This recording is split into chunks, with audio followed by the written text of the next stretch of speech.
పవన్ కళ్యాణ్ ఇవాళ ఒక విభిన్నమైన ప్రసంగాన్ని వినిపించారు. ఇవాళ ఆంధ్రప్రదేశ్ ప్రజలకు కానీ లేకపోతే కూటమి పార్టీల నాయకులకు అలాగే కూటమి పార్టీల కార్యకర్తలతో పాటు వైఎస్ఆర్ కాంగ్రెస్ పార్టీ నాయకులకి జగన్మోహన్ రెడ్డికి డైరెక్ట్గా కూడా కొన్ని చురకలు, కొన్ని పంచులు, కొన్ని హెచ్చరికలు చేశారు పవన్ కళ్యాణ్. ప్రకాశం జిల్లా నరసింహాపురంలో తాగునీటి పథకంతో పాటు ఇంకొన్ని కార్యక్రమాల్లో ఆయన పాల్గొన్నారు. ఇవాళ పాల్గొన్న సందర్భంగా ప్రజలతో ఆ బహిరంగ సభలో మాట్లాడిన పవన్ కళ్యాణ్ చాలా క్లియర్గా కొన్ని అంశాలైతే పూసగుచ్చినట్టుగా వివరించే ప్రయత్నం చేశారు. ఎక్కడెక్కడ ఎవరికి చురకలు అంటించాలో ఆ చురకలు అంటించే ప్రయత్నాలు కూడా జరిగాయి. ఇటీవల కాలంలో మనం ఒక సర్వే చూసాం. ఆ సర్వేలో ఏంటంటే ప్రభుత్వం వైపు నుంచి బాగానే ఉంది, అంతా బాగానే ఉంది, కానీ కొన్ని నియోజకవర్గాలలో కూటమి పార్టీల నేతల మధ్య అంటే కాన్స్టిట్యున్సీ లెవెల్లో కానీ జిల్లా స్థాయిలో కానీ నేతల మధ్య కొంత డిస్టర్బెన్సెస్ ఉన్నాయి, గ్యాప్స్ ఉన్నాయి, కొన్ని చోట్లయితే ఎక్కువగా ఉన్నాయి. ఒకరినొకరు పలకరించుకునే పరిస్థితి కూడా లేదు అనేది దాని సారాంశం. నిజానికి క్షేత్రస్థాయిలో అలాంటి పరిస్థితి కనపడుతుంది. పర్టికులర్గా గోదావరి జిల్లాల్లో, కృష్ణా, గుంటూరు జిల్లాల్లో అక్కడక్కడ ఈ పరిస్థితి ఉంది. పర్టికులర్గా జనసేన అండ్ టీడీపీ స్థానిక నేతల మధ్య ఉండడంతో, నేతల మధ్య ఉంటే సహజంగానే కార్యకర్తల మధ్య కూడా ఆ రకమైన ఇది ఉంటుంది. దాన్ని పవన్ కళ్యాణ్ చాలా లౌక్యంతో చాకచక్యంగా దాన్ని వాళ్ళ విడమర్చి చెప్పే ప్రయత్నం చేశారు. ఇరు పార్టీలు లేదా మూడు పార్టీలు, కూటమి పార్టీలుగా ఉన్న మూడు బీజేపీ, టీడీపీ, జనసేన, మూడు పార్టీల ద్వితీయ శ్రేణి నాయకత్వాలకు, కార్యకర్తలకు కూడా అర్థమయ్యేలాగా చెప్పే ప్రయత్నం చేశారు.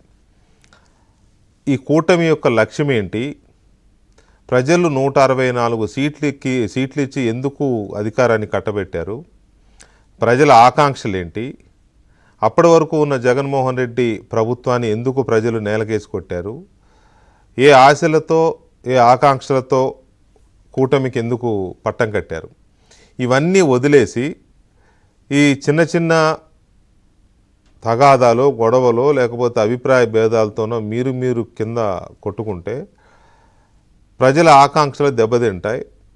ప్రజల ఆశల్ని, ప్రజల లక్ష్యాలని మనం దెబ్బకొట్టిన వాళ్ళం అవుతాం. అభిప్రాయ భేదాలుంటే సరిదిద్దుకోవాలి. దీనికి రెండు పార్టీల నాయకత్వాలు చొరవ చూపించుకోవాలి అక్కడికక్కడే.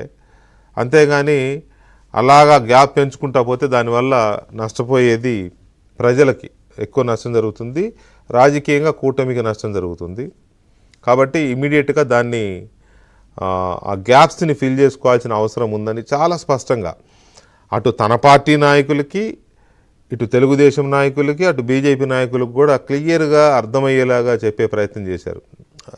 చాలా అప్రిషియేట్ చేయాల్సిన అంశం ఇది.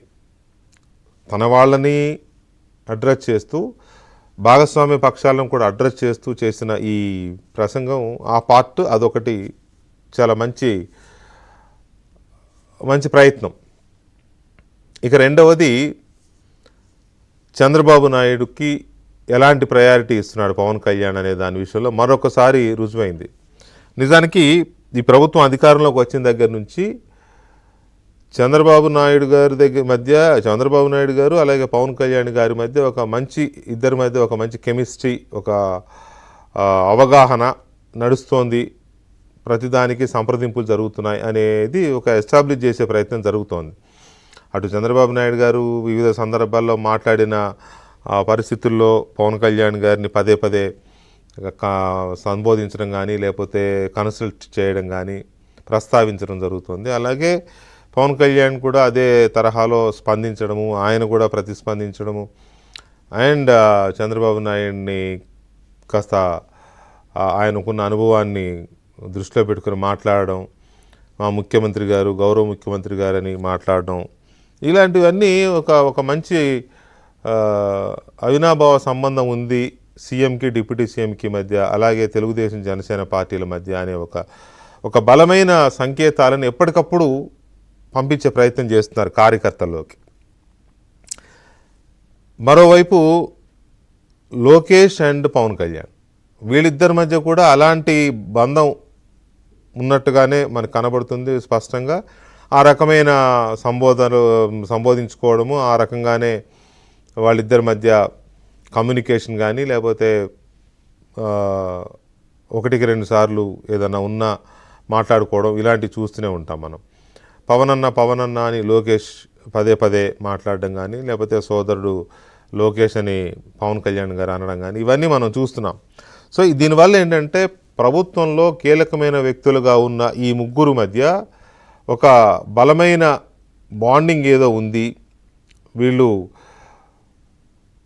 కొన్ని ఆశయాల కోసం, కొన్ని సిద్ధాంతాల కోసం కట్టుబడి ఉన్నారు అనే ఒక సంకేతాలు చాలా క్లియర్గా కిందకి పంపించే ప్రయత్నం చేస్తున్నారు.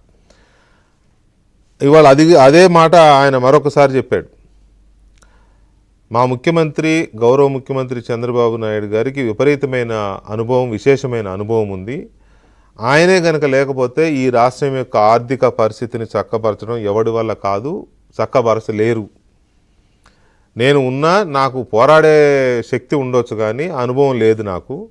కాబట్టి చంద్రబాబు నాయుడు ఎంత పెద్ద దిక్కో ఈ ప్రభుత్వానికి, అది అందరూ అర్థం చేసుకోవాల్సిన అవసరం ఉంది అని చెబుతూ, కింది స్థాయిలో ఉన్న ఈ గిల్లి కజ్జాలు, ఈ చిన్న చిన్న గొడవలు వల్ల ఆ లక్ష్యాలు దెబ్బతింటాయి, అది దెబ్బతినకుండా చూసుకోండి అని దీన్ని కంపేర్ చేస్తూ చేసే ప్రయత్నం చాలా లౌక్యంతో, చాకచక్యంతో కిందకి సిగ్నల్స్ పంపించే ప్రయత్నం చేసినట్టుగా అనిపిస్తుంది ఇవాళ ఆ స్పీచ్. ఇంకా మరొక ముఖ్యమైన అంశం, ఈ రప్ప గ్యాంగ్కి కూడా గట్టి సిగ్నలే, గట్టి హెచ్చరికలే ఇచ్చారు ఇవాళ పవన్ కళ్యాణ్. మాట్లాడితే మేము మీ అంతు చూస్తాం, పీకలు కోస్తాం, ఇవి అంటే మీరు పీకలు కోస్తే మేము చొక్కాలు ఇప్పేసి బట్టలు ఇప్పేసి కూర్చుంటామా ఏంటి, మాకు తెలుసు మిమ్మల్ని ఎలా కంట్రోల్ చేయాలో అనే ఒక ఇండైరెక్ట్ సిగ్నల్ కాదు, డైరెక్ట్ సిగ్నలే వెళ్ళింది. మరోవైపు 2029లో అధికారంలోకి రాగానే అంతు చూస్తాం, ఒక్కొక్కటి సంగతి చూస్తాం అని మాట్లాడుతున్నారు. అసలు మీరు వస్తే కదా అధికారంలోకి, అసలు మీరంటూ వస్తే కదా అధికారంలోకి.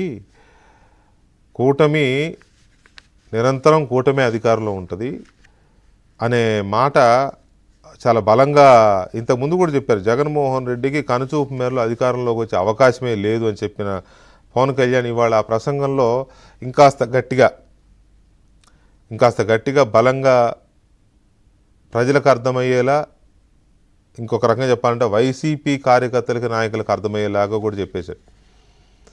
సమస్య లేదు, జగన్ అనే వ్యక్తి మళ్ళీ అధికారంలోకి వచ్చే ప్రసక్తే లేదు, ఎలా ఆపాలో ఎలా చేయాలో మాకు తెలుసు, అది మా పరిపాలన అభివృద్ధి వీటితో చేస్తాం, వాళ్ళని కూడా కంట్రోల్ చేస్తాం, ఎలా కంట్రోల్ చేయాలో అనే ఆ సిగ్నల్స్ చాలా క్లియర్గా ఇచ్చే ప్రయత్నం చేశారు. అయితే ఇన్ని యాంగిల్స్లో పవన్ కళ్యాణ్ ఇవాళ అక్కడ సభలో డిఫరెంట్గా, అంటే ఇంత ముందులాగా కాకుండా, ఇంతకుముందు ఒక రకంగా ఉండే ఈ ప్రసంగం చాలా టార్గెటెడ్గా ఒకటి, కూటమి పార్టీలు ప్రత్యేకించి తెలుగుదేశం జనసేన పార్టీలోని కొన్ని ప్రాంతాల్లో ద్వితీయ శ్రేణి నాయకత్వాలకు, కార్యకర్తలకు ఒక సిగ్నల్ ఇవ్వడం, గొడవలొద్దు, కలిసి పనిచేయాల్సిందే అని చెప్పే ఒక సిగ్నల్ కానీ, చంద్రబాబు నాయుడు అనే ఒక పెద్ద పర్సనాలిటీని గౌరవిస్తూ ఆయన అనుభవమే మనకి అవసరం అని చెప్పే అదొక ఇండికేషన్ ఇవ్వడం కానీ, ఈ రప్ప అంటూ అవాకులు చెవాకులు పేలుతున్న వైఎస్ఆర్ కాంగ్రెస్ పార్టీ లేదా జగన్మోహన్ రెడ్డి, జగన్ అండ్ కోకి ఇవ్వాల్సిన వార్నింగ్స్, హెచ్చరికలు, సవాళ్ళు ఎలా ఇవ్వాలో అనే తరహాలో ఆ రకమైన ఇట్లా 3-4 రకాల టార్గెట్స్ చేసుకొని